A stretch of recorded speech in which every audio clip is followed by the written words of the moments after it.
Kaze kandi bakunze Pam Channel TV mu kindi kiganiro cyacu Smart Mind. Nkuko dukunze kubivuga, ufise Smart Mind kugera kure birashoboka.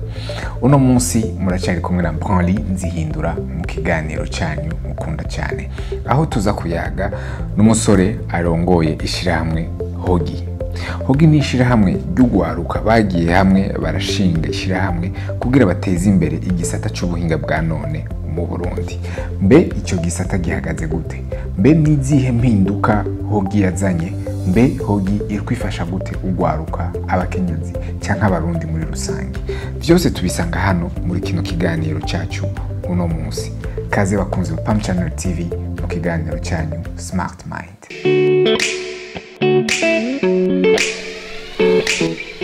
Hello bakunzi ba Pam Channel TV, ni kiganiro Smart Mind. Kaze kandi mu kiganiro cyacu aho no munsi twakiriye umushitsi w'umunyabuhinga, muramubona yitwa Innocent ariko banshi tumumenyereye ku izina rya Yuda.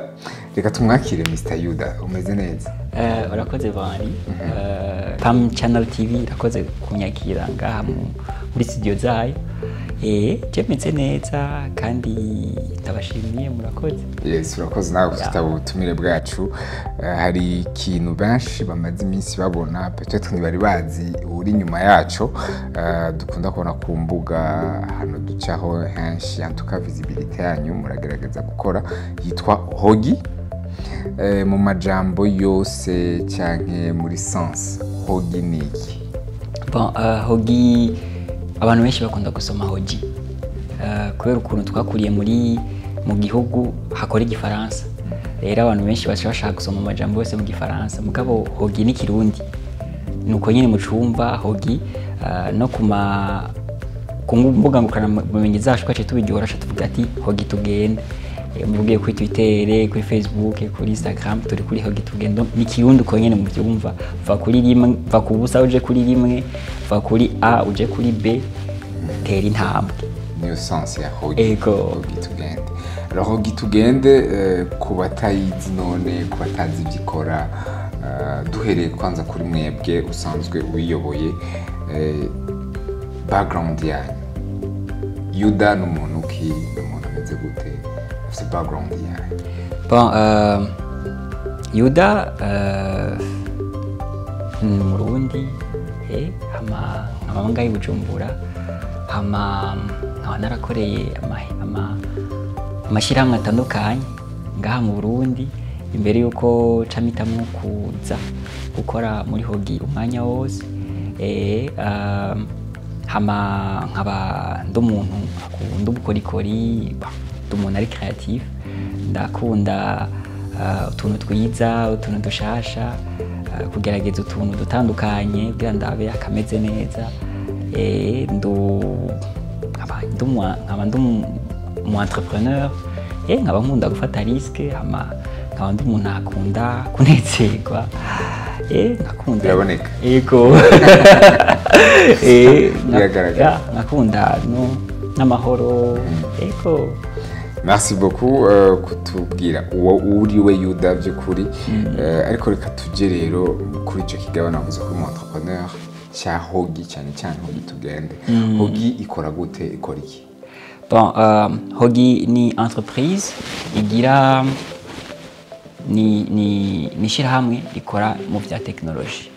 Yego, sinovuga ngo gaha mu Burundi kuko maze gukora mu bintu bya technology urakorera n'abanyamahanga, kuko ni ibintu bidasaba yuko umuntu abari aho hantu kugira ngo akore. Mva n'umuntu ari Buraya, muri Aziya cyangwa muri Amerika bashaka kurondera ukamukorera. Rero twe turi umushumba w'abantu bose w'isi yose. Hama tukaba dukora ama application agira gestion interne y'ibintu. Tukaba mu bisanzwe dufise service zitatu. Turafise service ya mbere yo gukora ama application. Donc aho umuntu afise pharmacie, afise alimentation, afise ishure, ashaka kugira gestion des ressources humaines, araza tukamukorera une application sur mesure. Qui dit une application sur mesure ni application umuntu avuga ati shaka bikore ukuntu iki kize gutya gikurikire gutya, twe tukabigira uko nyene. Ico gisata nyene cyo gukora ama application kirafise, turakora n'ama site web, ama site internet, aho abantu bose bashaka site internet nka PAM, nabonye musaga site internet keza, kajya natwe twogakora n'izindi zitandukanye abantu bifuza turazikora. Iyo cyo ni gisata ca mbere cerekeye gukorera abantu. Turakora ama site internet, ama application mobile aja mu telefone. Hama turafise n'ikindi gisata citwa Hogi online, coco kijamwo kigira hébergement, donc kidandaza ama nom de domaine n'ama hébergement. Ku bantu bafise ama site web bakoze barazi iwacu tukabibacira kuri Hogi online kugira ngo bashobore kuja en ligne, abantu bari ku isi yose bashobore kukonsulta ama site yabo. Yego, donc umva turabahize abaregistrare, c'est un peu plus technique mugabo quand même abantu bari mu domaine barumva iyo bishaka kuja. Turafise n'indi service ya nyuma yitwa Hogi Academy. Nibaza ko rero n'abantu benshi amaze imisi bumva cyane, ni service yigisha ibintu vya programmation n'ibintu vya video na design, donc gukora ama visuel meza. Ni gisata kiri ndora mwuga, donc c'est un centre professionnel, donc ni handi uja kugira wiga umwuga. Uhejeje ucuja kurangura umwuga, si bya bindi byo kwishuri tumenyereye. Oya, umuntu wese arushaka kugira ho conversion, kumbure yarize ibintu kanaka kumva umenga yo gerageza mu technology nakaraba ngene bigenda, arazi wacu atana kimwazi agataka même afise de solide base kugira ngo ashobore kuba videographe mwiza, mu programmer mwiza, cyangwa mu designer photographique twiza. Ico gisata naco kaba ari gisata kiswe kimwe akazi kenshi cyane ngaho Bujumbura no mu Burundi no kwisi yose, kuko isi iri kiraja muri digitalisation. Abantu benshi barakeneye ama video, abantu benshi barakeneye utu visuel. Umuntu yagize ka anniversaire arumva ko bomugirira aka design agashira kuri statut karyoherwa n'abagenzi bakamuposta. Abantu benshi barakeneye ama site web, abantu benshi barakeneye ama application. Ni gisata ciza cyane gituma abantu batashoboye kugira amahirwe yo kwiga technology neza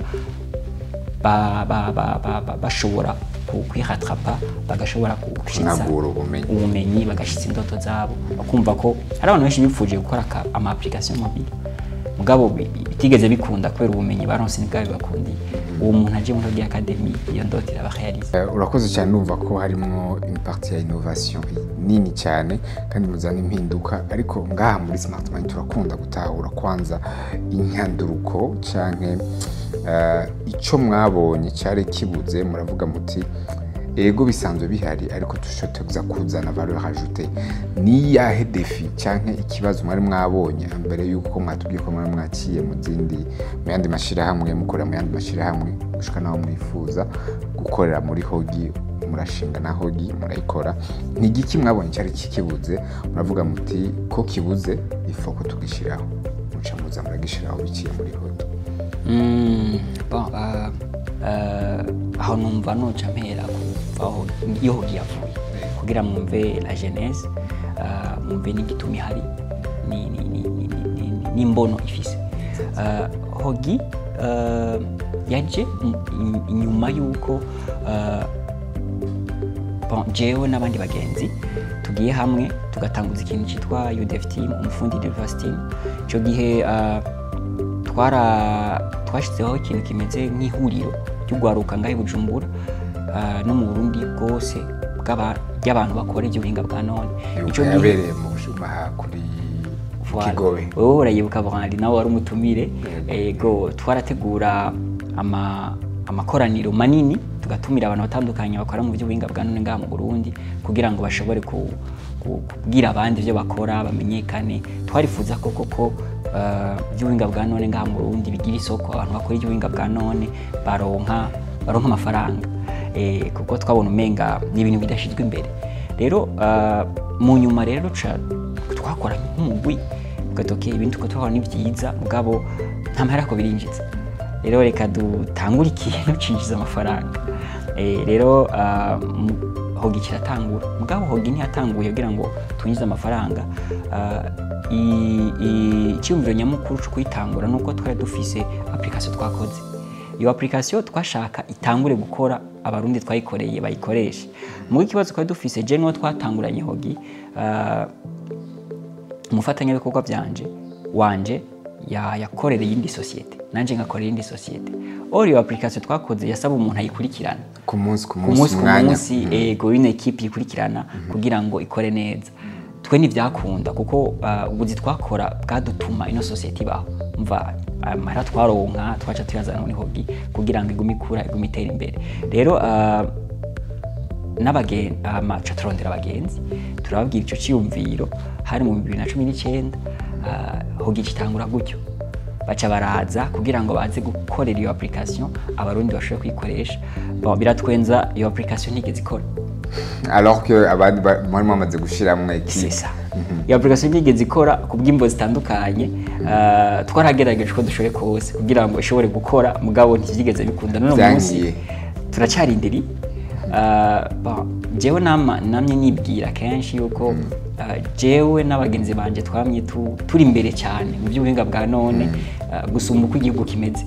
Rero ubuhinga bwari ngaha mu gihugu ncyakurikiye wakidi igihugu muvuga ivyo tuma tumoroherwa gusumba ego vyotuma iyo application twakoreye abene gihugu ikora ntibyari byose ndabgaje mu kibanza mugabo turizeye ko mwe kwiraje mu kibanza ibyo bintu bizotinda bigakora. Rero ntibyakunze mugabo naho bitakunze twaravita gupivota twashoboye gupivota dukoreramo ibindi hogi bivutse gutyo.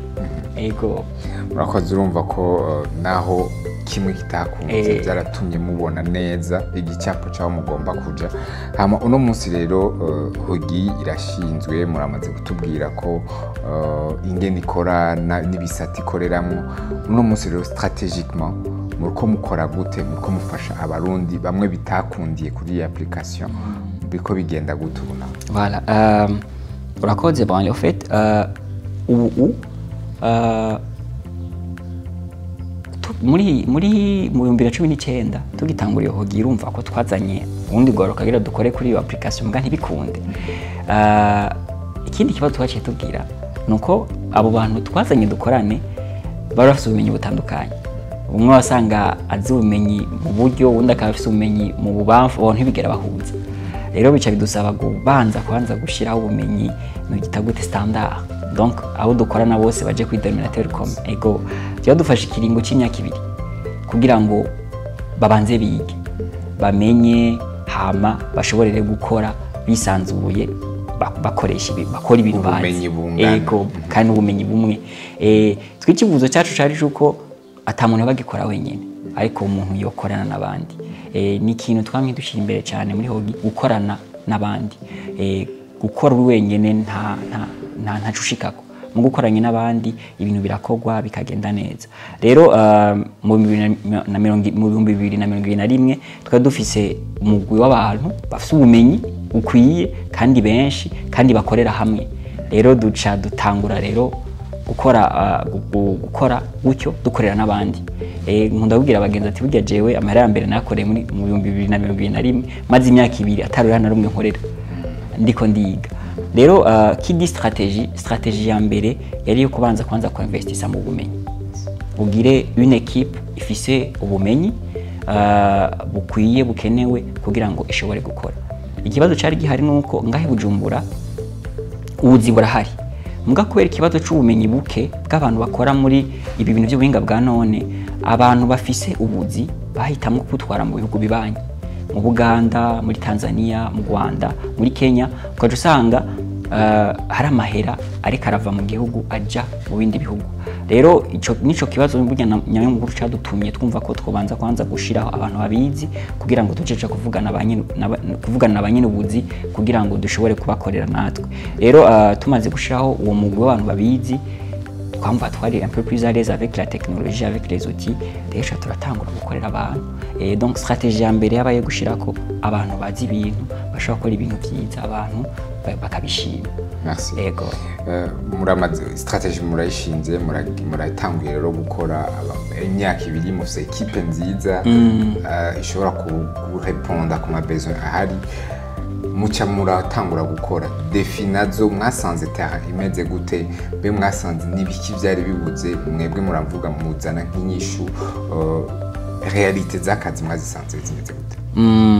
Bon, urumva ko monde ya technologie twari tuyimwe agati gito kuva 2016 muri dev team gushika muri 2021 kame igicapo gitoya cingene ako karere gapanze twari tugifise rero ikibazo bon abikorera twabo benshi barakunda kuvuga ikibazo cy'amafaranga nta mafaranga ya investment ufise turakeneye imitahe bon abantu benshi baza kwitega kuri ico kintu ndakivuga mbwa nashoze kuvuga twe nta kibazo cy'amara tugeze tugira kuko umva twe twarakora kandi amara yose turonse twazana muri hoge bira ngo entreprise ntigire ikintu nakimibura nigire ikintu cyamukena rero twamye twifatafata buke buke muri two dufaranga twaronse turashobora kubaka ivyo dufise no munsi rero ikintu caje kuba nigiki novuga ingorane yahabaye niyo ngorane y'ubumenyi buke bw'abantu bitwa ko twokorana mva vyadusavye imyaka 2 kugira ngo tugire umugwi w'abantu bashaka gukora ivyo abakiriya bashaka. Eske mwasanze ivyo mwari mwateguriye abakiriya bari babikeneye? Ego abakiriya bari babikeneye ngarutse inyuma mvuga ingorane ufite twasanze zihari nuko burya bari imyaka 2 utarakora womvye cyane umva yaba hariho iyo cadre yuko abantu baba bari kuri terrain bazi ibintu bagashika bakora tuba twarungutse gose kumbure no interview twakwigira mu panoramique cyane gose bineva no la fin d'année tuzegira muri panoramique umukama imbere natwe nyuma rero ikibazo cy'ubumenyi bw'ugwaruka muri technology mu Burundi kirahari twasanze bira mu gwaruka mu Burundi batabumenyi bukwiye bafise kugira ngo bashobore gukora muri technology mva sinavuga ngo twarahombye mugurumva ko twanze gufata imyaka 2 yose kugira ngo ugwaruka rumere neza rushobore gukora kindi kibazo gihari twahuye naco ni kibazo ca internet nibaza ko ari kibazo dusangiye n'u Burundi bwose kandi kiramaze igihe twebyo dukora byose tubikorera kuri internet rero mu gihe tudafise umuvuduko ukwiye wa internet sinavuga ngo irazimbi oya mugabo umuvuduko wayo niwo uteye ikibazo usanga tutariko turakora neza nico n'ikibazo twasanze ku rubuga tutari twiteze mugabo kumva twe twakorera ama societe akomeye ashobora kugura internet inyaruka nyinshi mugabo urumva umaze naho kwa wikorera ivya ubwawe ushaka kufise amahera gura internet nini umenyereye mu societe ukorera yuko usanga turiko turateba muri ubwo buryo kubera tugora muri ubwo buryo n'ikindi kibazo cyabaye nuko nkuko nako ndabivuga twibintu dukora bisaba ko tubibika ahantu kindi kubibika ahantu dusaba des serveurs sivyo rero les serveurs nazo ziriha amahera kandi les serveurs nazo ziriha ama devise nturiha amarundi urisha amarundi naho ucuziriha ngahe Bujumbura mugabo uzirisha ngahe Bujumbura zirazinze nk'icuro 200 ku munyamerika arakudandaza ko serveur ku $200 ku mwaka mugabo umurundi nawe ayikudandaza ko nko ku miliyoni nka 3 ku mwaka mva la différence il est non rero ukacusanga urakeneye kugura des ressources buraya nta kibazo nta mahera y'amanyamahanga hari cyangwa nayo hari ugasanga arazimbye cyane ubitangura ibiko ugasanga birakugora bon tuni tumwe mu bintu nubwo bitatu bihambaye twasanze kuri terrain tutari twiteze ikibazo cy'ubumenyi ikibazo cy'umuvuduko wa internet n'ikibazo c'amahera y'agaciro kugira ngo umuntu ashobore kugura ibikoresho ashobore gukora mva bimwe turavyisangije ibindi navyo ni ibibazo dusangiye n'abarundi bose go donc recommandation mbere nuko havuka nk'izindi entreprise nka 5 nka Hogi sivyo zitanga ama produits n'ama services nkaya Hogi kugira ngo plus de monde bagira accès kuri développement informatique plus de monde bagira accès kuri formation plus de monde bagire accès kuri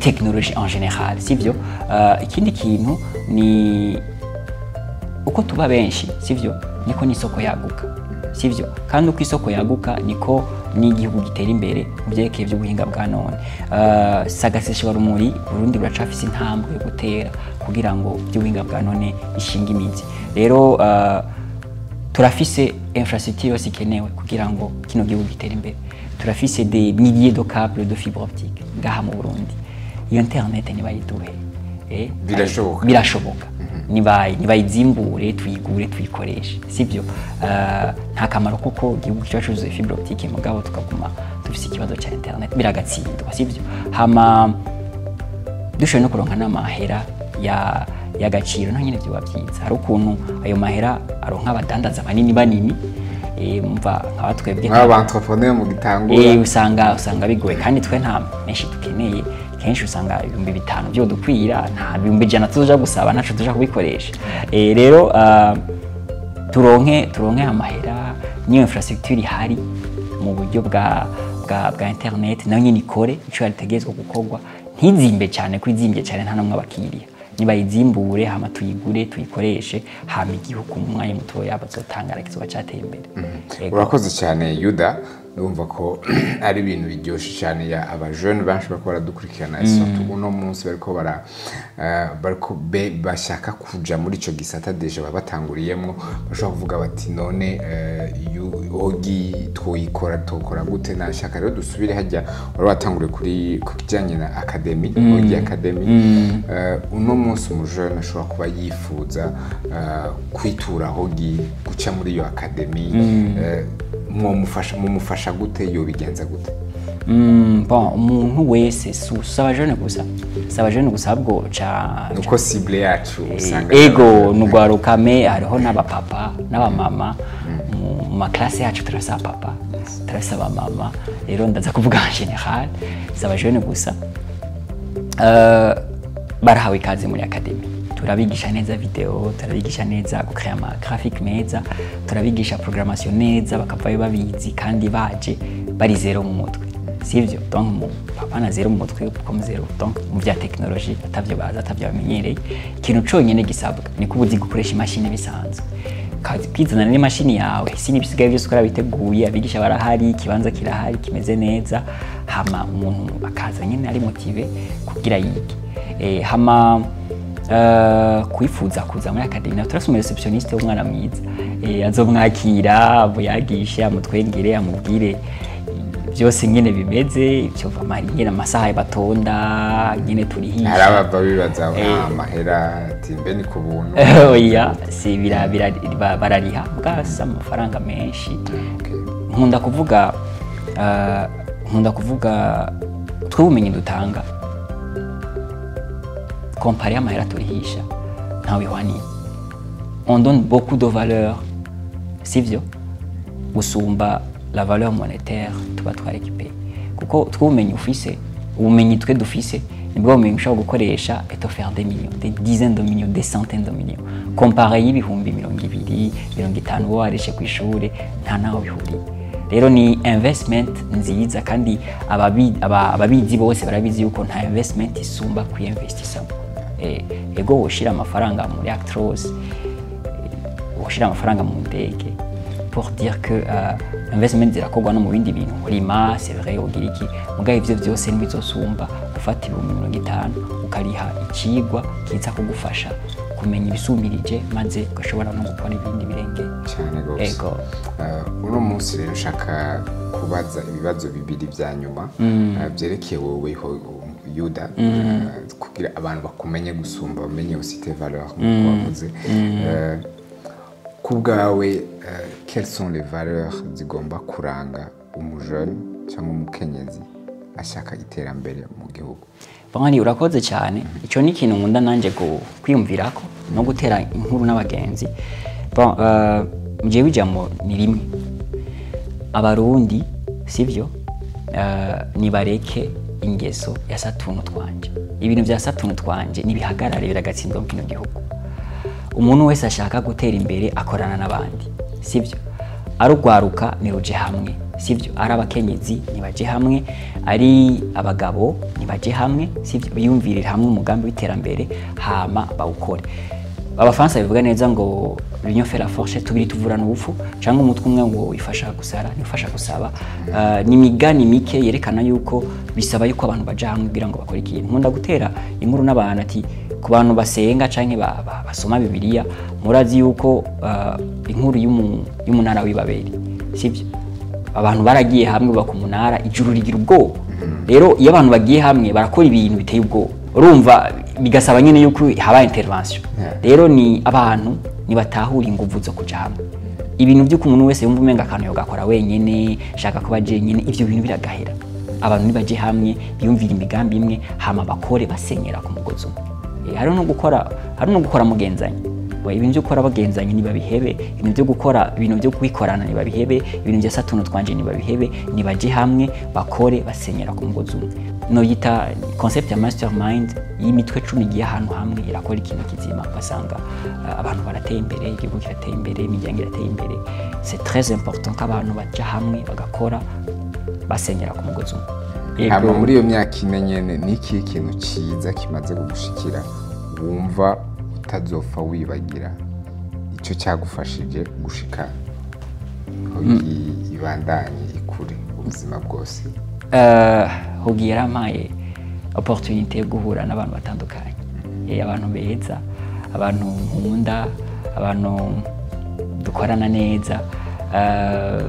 Yarampaye opportunité aussi yo guhura, non, yarampaye aussi opportunité yo kuba utile. Ndakubitera inkuru kandi murambabarira ibintu nyene nkunda ndabiyaga n'abandi. Yuda, avec kumenya ufise, tu gagnerais beaucoup d'argent au Canada, tu ferais beaucoup d'argent aux États-Unis, en Australie. Si tu allais dans les pays arabes, tu serais beaucoup plus riche. Mugabo nkunda kwishura ijambo rimwe, je ndi plus utile ici. Donc j'ai ma place ici. Rero hogira mpaye opportunité yo kumva yuko hari ico mariye société locale, hari ico mariye ici. Rero ça c'est très important pour moi. Merci beaucoup. Merci beaucoup Yuda. Merci namwe bakunze wa Pam Channel TV. Reka nshimire na Yuda tubifuriza iterambere muri Hogi na team yose iri nyuma y'ibikorwa vya Hogi. Turabateye intege.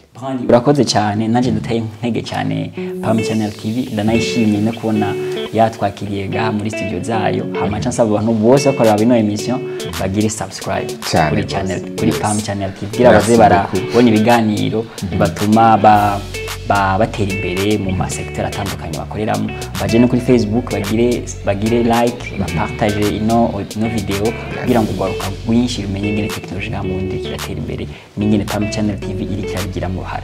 Yes, merci beaucoup. Now tutsubire duhure next week mu kindi kiganiro nk'iki nyene. Abifuza kugana muri Hogi mwumvise ingene vyogenda, murashobora no kutubariza hano nyene ku rubuga rwa Facebook. Ibintu byose bizogenda neza, mubandanye mugubwa neza na Pam Channel TV mu kiganiro Smart Mind.